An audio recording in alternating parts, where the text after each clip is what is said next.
انہوں نے کافی کہ جی آپ دیکھیں بات ہے کہ ٹیکس بیس بڑھائے بغیر کچھ بھی نہیں ہوگا. دیکھیں ٹیکس کا ہدف ضرور انہوں نے دے دیا مگر غلط کہاں کر رہے ہیں, جو بار بار ہم کہہ رہے ہیں کہ انہی لوگوں سے ٹیکس لے رہے ہیں جو پہلے سے دے رہے ہیں. بات ہے آپ نے دیکھیں 8,500 ارب سے اپنا ٹیکس کلیکشن کا ٹارگٹ بڑھا لیا 13,000 ارب.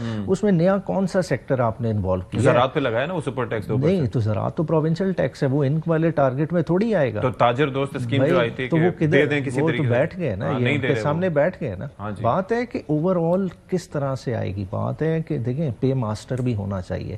حکومت ہر کسی کا پے ماسٹر نہیں ہے. پے ماسٹر کون ہے؟ آپ کی اسمال اینڈ میڈیم انٹرپرائز ہے جس کو آپ انکریج ہی نہیں کرتے, جس کو آپ دیکھیں ادھر ظلم کیا ہوتا ہے کہ حکومت سب سے بڑا قرضہ لینے والی ہوتی ہے پرائیویٹ بینکوں سے. جب پرائیویٹ بینکوں کو سود مل رہا ہے اپنا, وہ عام بندے کو کیوں لینڈ کریں گے؟ ایس ایم ای کو کتنی پرسنٹ ہے جس کو ادھر جو ہے نا قرضہ ملتا ہے؟ جب ایس ایم ای کو قرضہ نہیں ملے گا آپ کی بیس بڑھے گی نہیں. جب بیس نہیں بڑھے گی تو ٹیکس اضافی کدھر سے ملے گا؟ بات ہے ان چیزوں پہ فوکس نہیں. ٹھیک ہے آپ نے منسٹر بڑھا لیا, آپ نے دیکھیں نا نام کی منسٹریز ہیں نا, منسٹریز کو پھر ٹارگٹ بھی دیں کہ آپ کی یہ منسٹری ہے کتنی گروتھ ابھی تو وہ قلمدانوں کا کنٹریبیوٹ اعلان بھی ہوگا نا آج یا کل میں کہہ رہے ہیں طارق صاحب. وہ تو پھر منسٹر تو منسٹر ہوتا ہے چاہے قلمدان ہو نہ ہو. یہ تو پھر اس پالیسی پہ چل رہے ہیں. قاہرہ صاحب مجھے یہ بتائیے کہ ایک تو چیز یہ ہے کہ آپ جس طریقے سے ساتھ رہتے ہوئے, اور آپ ظاہر ہے کہ گورنمنٹ کی پالیسیز کو ڈیفینڈ بھی کر رہے ہیں اور آپ تھوڑا سا بتا بھی رہے ہیں کہ کن وینیوز پہ کام ہونے کی ضرورت ہے, لیکن یہ کام آپ حکومت کا حصہ ہو کے بھی کر سکتے ہیں, یعنی کہ فارملی آپ کابینہ کا حصہ بن کے بھی کر سکتے ہیں. اور ایسا نہیں ہے کہ آپ کو کہا نہیں گیا ہوگا, آپ لوگوں کو اپروچ نہیں کیا گیا ہوگا. کیا چیز ہے جو کہ آڑے آ رہی ہے جس کی وجہ سے آپ لوگ اس سائڈ پہ اس لکیر کو کراس نہیں کر رہے جو آپ نے پی ڈی ایم کے دور میں کی تھی؟ میں اس پہ گزارش کرتا ہوں, لیکن تھوڑا سا جو موضوع چل رہا ہے ذرا اس کو تھوڑا سا میں بھی اپنی نقطہ نظر دے دوں. جی جی. یہ جو وزارتوں کے اندر اضافہ ہوتا ہے نا جی, پہلی بات تو یہ ہے کہ ایم این اے کی جو نیٹ ڈرائنگ سیلری ہوتی ہے نا, دونوں میرے بھائی ایم این اے ہیں, یہ تنخواہیں بڑھنے سے قبل یہ کوئی ٹوٹل ملا کے اس کے الاؤنسز اس کو کوئی 2.5-3 لاکھ روپے ملتے تھے. اگر کوئی دور سے آتا ہے اس کا ٹی ایڈ یہ بڑھ جائے تو اور بات ہے, لیکن جو جنرل سیلری ہے وہ تو شاید لاکھ روپے سے بھی کم ہے. آپ کے ڈپٹی سیکرٹری, ہاں یہ ابھی نہیں مجھے پتا, لیکن جو پہلے تو وی ہیڈ اے پروگرام اور ہماری اس پہ ڈسکشن بھی ہوئی تھی اس وقت پی ڈی ایم میں جب آپ تھے اس حکومت میں. آپ تھے میں عرض کرتا ہوں تو عرض یہ ہے کہ آپ کے ڈپٹی سیکرٹری کی تنخواہ سے بھی کم تنخواہ ہے ایک ایم این اے کی. اچھا. اور رہی بات جو پاکستان پریولیجز ہیں وہ بھی طرف دیکھ لیجئے. آپ ڈپٹی سیکرٹری کو گھر دیتے ہیں, آپ ڈی سی کو ایس پی کو گھر دیتے ہیں, آپ ایم این اے کو میکسیمم یا سینیٹر کو 1-2 کمرے کا فلیٹ دیتے ہیں جس کو لاج کے نام سے یاد کیا جاتا ہے.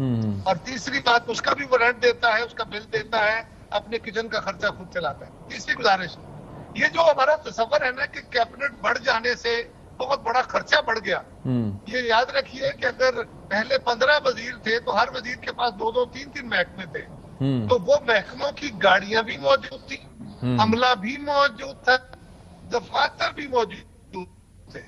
وہ وزیر ان دفاتر میں جا کے بیٹھتے ہیں یا نہیں, وہ دفتر موجود ہے. آج نئے وزیر آئے ہیں, کوئی نئی گاڑی نہیں خریدی جائے گی, کوئی نیا دفتر نہیں بنے گا, کوئی نئی اپوائنٹمنٹ نہیں ہوگی. پہلے سے موجود سٹاف تو ایک وزیر کے ساتھ 3 وزارتوں کا تھا, اب 3 وزیروں کا ساتھ ایک وزارت کا ہو جائے گا. سو ایکچولی وہاں پہ آن گراؤنڈ کوئی فرق نہیں آئے گا, یعنی بلکہ بیکار کام ہوتا ہے. اچھا, میرے ساتھی اس بات کو سپورٹ کریں گے کہ جب بندہ وزیر بن جاتا ہے تو اس کی نیٹ ڈرائنگ سیلری یعنی تنخواہ کے اندر کمی ہو جاتی ہے, اس لیے کہ اس کو جو ایک ایم این اے کو پریولیج ملتی ہے ٹی اے ڈی اے کی, یا اس کو جو ملتا ہے ٹی اے ڈی اے اپنا میٹنگوں میں آنے کا, یہ وزیر کو نہیں ملتا. عمیر صاحب آپ بتائیے, میرا حوالہ دینے کا مقصد یہ تھا بیسیکلی کہ اور بہت سے شعبے ہیں جہاں پر اس طریقے سے کام ہو رہا ہے, اور جہاں پر اب یہ ایف بی آر کہہ رہا ہے کہ جی ہمیں 1000 سے 1200-1300 گاڑیاں چاہیے کہ جی ہم نے فیلڈ سٹاف کو دینی ہے, لیکن ٹیکس کلیکشن ابھی ہو کہاں سے رہی ہے؟ باقی کتنے شعبے ہیں وہاں سے ہونی ہے جہاں سے ہو نہیں پا رہی ہے ایز پر پالیسی. تو یہ فری یونٹس پھر دینا, پھر گیس مفت میں دینا, پھر ٹیکس فری آپ کی جو ہے وہ پینشنز ہونا, یہ اس وقت اور خاص طور پر ان حالات میں ایک مناسب عمل ہے؟ بالکل بھی نہیں ہے. دیکھیں بہت بڑا مس میچ ہے. دیکھیں جیسا ایف بی آر کی آپ نے بات کی ہے, ایف بی آر کی maximum tax collection at source ہوتی ہے, اس میں ایف بی آر کے آفیسر کی تو انوالومنٹ ہی نہیں ہے. جو مینوفیکچرر ہے, ریٹیلر ہے, وہ ایٹ سورس کاٹ رہا ہے, اکاؤنٹ میں جمع ہو رہا ہے, تو اس میں کون سا ایف بی آر کا آفیشل انوالوڈ ہوتا ہے؟ چیزیں تو ادھر ہی ہو جاتی ہے. تو 1010 گاڑیاں کس طرح سے جسٹیفائڈ ہیں؟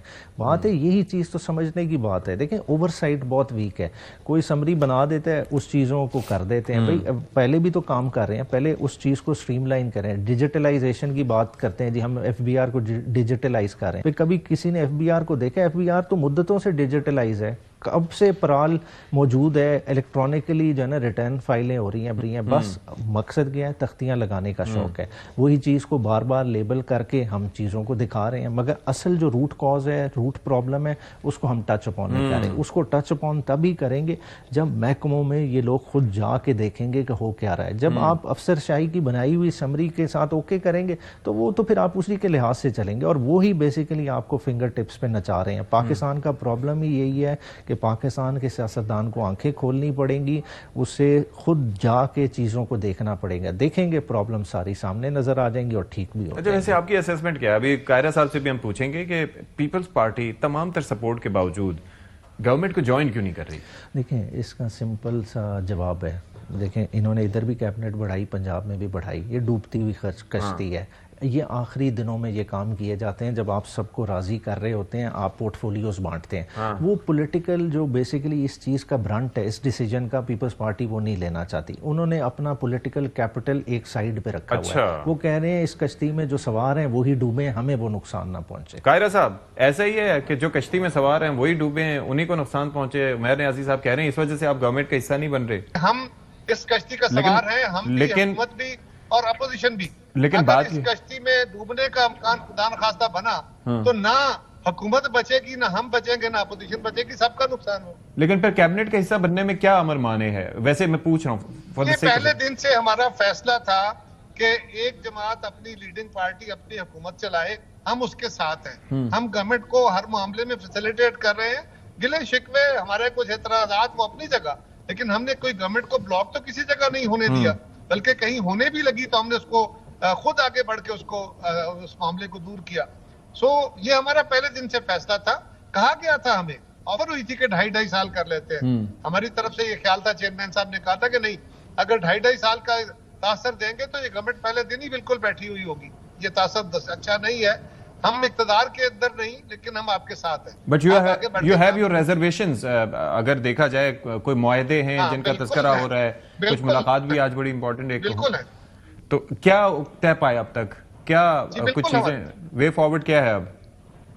وہ سارے معاہدات پہ عمل نہیں ہوا. اب میٹنگ کے اندر مزید طے ہوگا اور ہمیں توقع ہے کہ وہ معاہدے ہم پہ عمل درآمد ہو جائے گا. لیکن اس کے باوجود ملک کے حالات کے پیش نظر ہم سمجھتے ہیں کہ ہمیں برداشت کے ساتھ آگے بڑھنے کی ضرورت ہے. ٹھیک ہے.